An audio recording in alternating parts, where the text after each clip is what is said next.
Hi, I'm Alexa, and tonight we're going to talk about due process. So, I have a series on the Declaration of Independence, the Constitution, and the amendments to the Constitution. In one of the amendment videos, I think it was the second one, I talked about the 14th Amendment, and I'm going to reread section 1 of this, and I want you to pay attention to the words of it. All persons born or naturalized in the United States and subject to the jurisdiction thereof are citizens of the United States and of the state in which they reside. No state shall make or enforce any law which shall abridge the privileges or immunities of citizens of the United States, nor shall any state deprive any person of life, liberty, or property without due process of law, nor deny to any person within its jurisdiction the equal protections of the law. There are 5 additional sections to the 14th Amendment, but that's the part we need to talk about. I hope you caught it, but it very, very clearly delineates the citizens' rights and immunities, and then no person. The states shall not deny any person, which is different from a citizen. It also does not talk at all about immigration status. I mean, our immigration status here today, the way we have it, wasn't a thing really back when the Constitution and some of these amendments were written. It has evolved as our country has evolved. And maybe a topic for a different video, but our immigration system does need an overhaul, but cruelty isn't the way to do it. And kicking everyone out is going to hurt this country. I've talked about it in other videos, but basically, we need the best and the brightest no matter where they're from. We also need people who are going to do the jobs that we don't want to do as a society that is generally richer than other countries, and other people will immigrate here and take those jobs. During COVID, when immigration and stuff was shut down, stuff was rotting in the fields. The food chain was affected. We do not have U.S. citizens who are going to go out and take those jobs that people are being deported. So due process. Due process is extremely important because it is the way, the opportunity for us to prove that we are innocent of whatever it is we're being accused of. Now, that could be a civil thing. It could be a, what's the other one? Sorry, I'm missing shoot, I just lost the word, y'all. This is real life. This happens. It's civil or criminal. There you go. I knew it. Whatever we're being accused of, due process is quite literally the opportunity for us to prove that we are innocent of whatever it is we're being charged with. Without due process, we will continue to have situations like the one that has, I think it's in Texas, but it could have been New Mexico. A U.S. citizen was locked up by ICE for almost 2 weeks, even though within the first, I want to say 2 days, his family had produced his birth certificate and his social security card. ICE was like, we're still deporting him. He's a U.S. citizen. You can't deport him. Went before a judge. The judge saw all the evidence, and basically the guy has now been released. He should never have been held for that long in the first place. The fact that they proved it and the immigration officials kept him in anyway. And then there's also accusations that they're saying he was apprehended in one city right outside of the Border Patrol offices or really close to them. And he was saying like he wasn't a citizen and all of this stuff to them. But then it turns out that the actual paperwork shows he was apprehended more than 70 miles away in a different city. And he's like, I literally told them right up, no, I'm a citizen, don't take me, kind of like hands up, I'm a citizen. If he had not had due process, he could currently be sitting in a prison overseas where he should not be. Not just because he's a citizen, but because he's innocent. He's done nothing wrong. One of our founding fathers, I believe, said it is better to have 100 criminals go free than one innocent person be punished. I'm misquoting that. It's not exact, but that's the general idea of it. And I think that we're never going to get everything right, but we should try to get it right. We should try our best. And I think there's a lot of people in the lawyers and the courts and the judges. I think there's a lot of people who really do try to get it right. I do. I think there's also people who, and this isn't just a thought, this is actually backed by data. I'd have to go and look some up to try and share it with you. But people with a certain tendency of wanting to hold power over others, they flock to certain professions. And it's slightly different whether you are technically male or female, or let's not get into a gender debate, but law enforcement and military-esque jobs are ones that men do tend to flock to when they have that desire for power over others. And it's not saying that everyone in those professions has it, but it's saying that people do go there.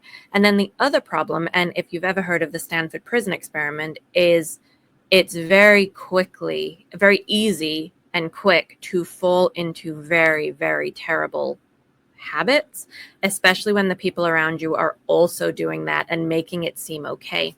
So we have a current climate where this very bad behavior, this illegal behavior, not following the laws of our country, is being encouraged by leaders.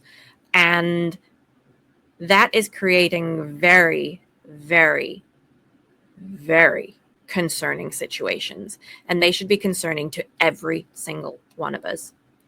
Now, if you're going to stop and say, well, it would never happen to me, ask yourself why it would never happen to you. And if your answer is like, because I'm a US citizen, they can't take me, we've just proven that they can and will do that to US citizens, unless you have your due process. We've already proven that. They've done it. It'll happen. It can happen to a US citizen.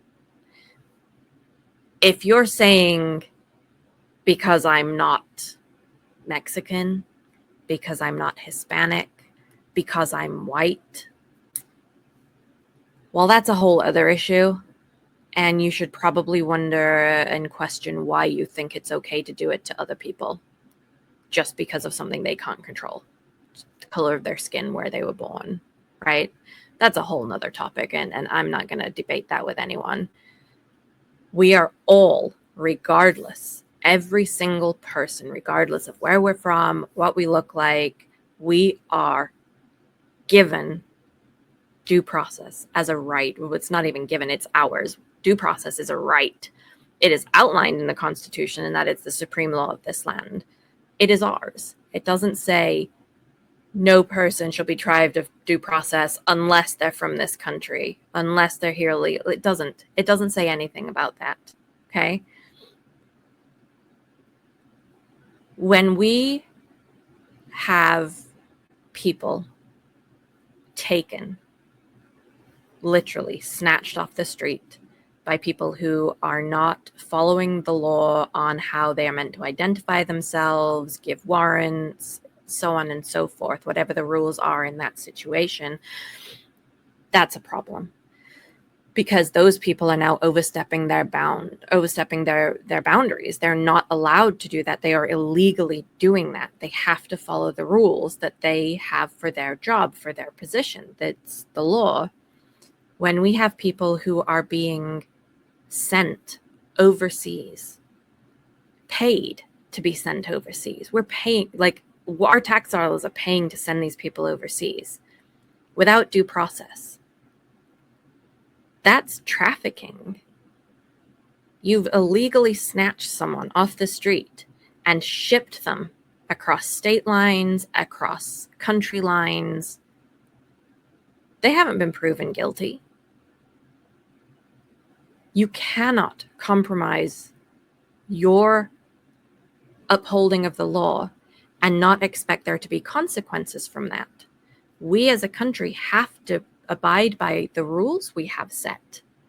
Otherwise, there's no rules anymore for anyone. We're all at risk. With due process, people are trying to say that when we say everyone deserves due process, that means we support criminals. It does not. And if that is what you think, you need to check your logic.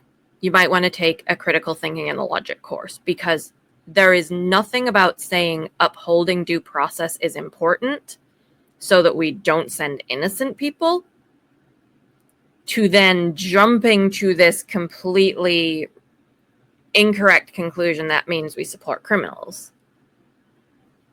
If they are criminals, prove it. Prove it in a court of law. Prove it the way everyone else has to prove it, right? Give them their chance to prove they're innocent. And if they're not, then follow the law as we have it. Varies from state to state, federal prisons, all of that stuff. Give them the sentence that they deserve, right? Nobody is arguing that. I think there is a separate issue, which is where should that sentence be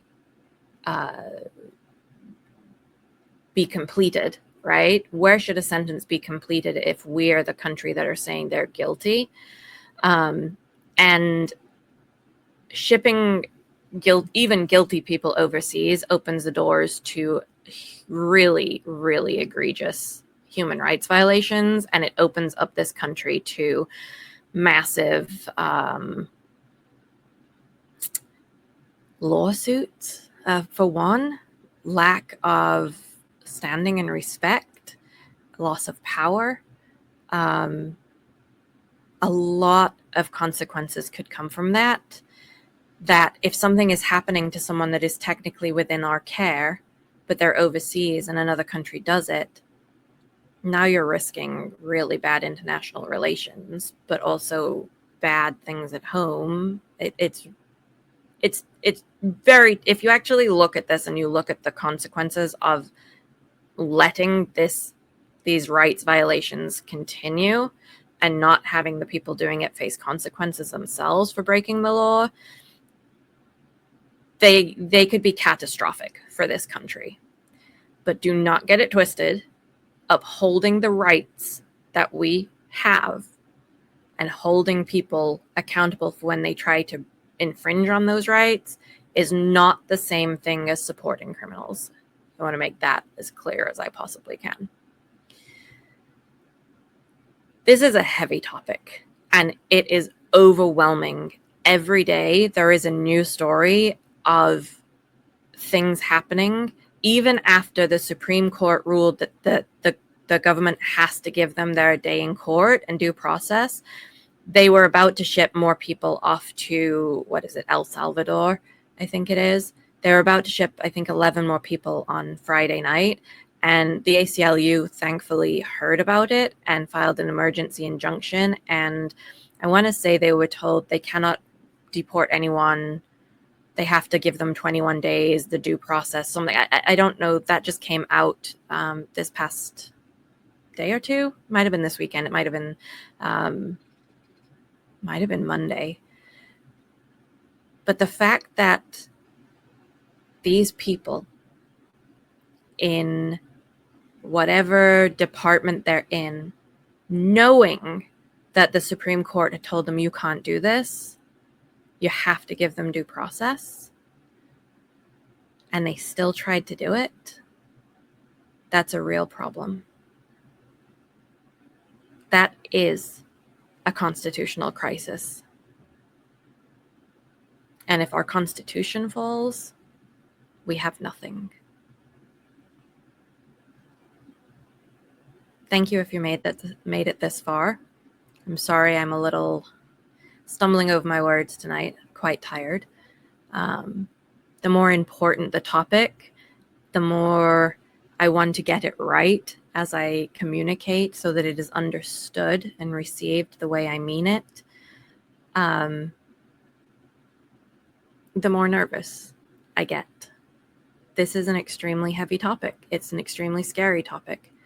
It is scary as a naturalized citizen to know that an advisor to the president has actually talked about rescinding citizenship, taking it away from people that don't agree with their policies.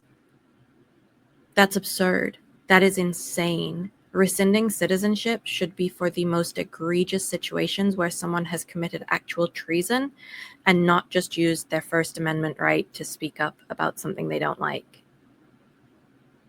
But that's what they're suggesting they'll do.